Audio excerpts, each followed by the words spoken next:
Hey, Frontline fans, welcome back to Comic Frontline. And fans, you're back with me, Mike Spider Slayer, getting ready to do that all-important comic book review so you, the fans, can make a decision on what comic books to buy. And today, fans, we are talking about Jem and The Holograms, issue number 2. Now, no singing or dressing up this time around. I only do it for the #1 issues, not for the #2s. But nevertheless, really cool cover here. You have Pizzazz, which is in the lead singer for the Misfits here, and you get to see her face, which is that traditional character that you saw from Jem and The Holograms from her TV counterpart, and then you get to see kind of like a full body shot here, and then of course you have like the hologram holographic like logo just like in issue 1. So when I heard that the Misfits were going to be in issue 2, I was like, well, I read issue 1. You get to meet Jem and The Holograms. Now you got to read issue 2 to meet the Misfits because they were the the bad guys, the evil people, I guess, if you want to say in that TV series. So this book is written by Kelly Thompson and the art is done by Sophie Campbell. The issue is very colorful, very bright. Kind of has this modern feel to it. You can see that the Misfits are here side by side with the Holograms. Jem and The Holograms, you get to see the guest list, and you get to see them actually singing, and you can tell they have this more rocker, hard edge feel to them. The artwork I like the coloring that goes with it. It shows you get that, again, that vibe of the music that they kind of setting. At times I felt maybe the paneling was a little bit busy on what was going on, and unlike last issue, the last issue was it seemed like it was very little dialogue. But in this issue, it was dialogue heavy. It gave you a real solid foundation of a story here.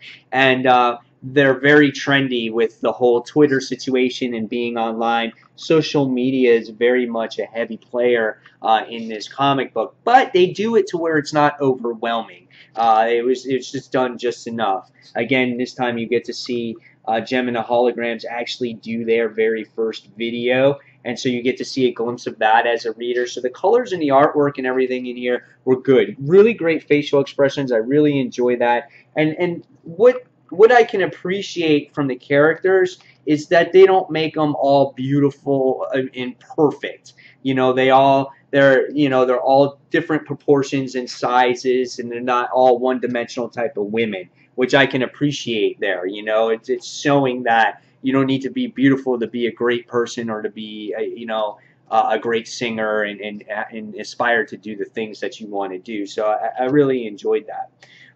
So what was this particular story about? Well, basically in this issue you get to see you get introduced to those misfits like I showed earlier on how they sing, and they're trying to get people for their battle of their bands, and they're the ones that sponsor it, and then they offer like a record deal and things like that, but they can't be beat at the same time. So we can see Pizzazz, she's struggling to find a decent band here that's worth their while, their competition. And it was funny though, in the beginning of this book, you get this person that's interviewing Pizzazz and their band, and you see all the tweets going through, and it's like new song is so hot, hashtag attack in the night, yeah. And then you got one person says Misfits is so overrated, next hashtag boo. So they get controversial things and stuff like that. Then they get to see the video online of Jem and The Holograms, and they're like, whoa, holy crap, they're like, check this out. And we wind up finding out that that's them, but they might feel a little bit threatened on them. In this book you get to see the introduction of Rio in here, which is the male music reporter that tries to find out all the information in this issue. And you finally get to see the reaction to Kimber here when she sees that their video is beginning to go viral, and she feels that they're starting to gain success that she's long awaited for, and she's all excited, and she tries to tell her friends, and it was some good moments there, very funny moments. And what happens next is again, you get to see those interactions again with Rio, and she winds up going on a date with Jessica, right? That's her name? Yeah. And I'm pretty sure. I might have just forgot that name offhand. So what happens is she winds up going on a date with him, and at the end you wind up seeing Kimber and Stormer, I think that's her name, which is one of the Misfits band members there, wind up interacting with each other in the issue, and they kind of go out and have some coffee. And I think one of the funny things in here is that when you get to the end of that particular issue, her bandmates see them actually walk by and see him in that actually coffee shop, and Pizzazz says, "Oh, that traitor," you know. So interesting stuff here. I really liked it. I thought it was a good issue. Really well done. And once again, just like in issue 1, we wind up getting to see a little lowdown of all your characters. So you get introduced to them. So you get to see Pizzazz, and you get to see Jetta. Stormer will be on the next page along with Roxy. And so you get to see those characters and what their favorite things are, and their instruments and their passions. So again, you get, you feel a little bit more connected with these characters. I like the issue. I like Jem and the Holograms. I used to watch it when I was a kid. It was on early morning with that other show, Humanoids and Bigfoot or something like that. So I like what this has to offer. It really has that nostalgic feel because these characters, but done in a very modern way. So I like the balance that it has to offer to its readers.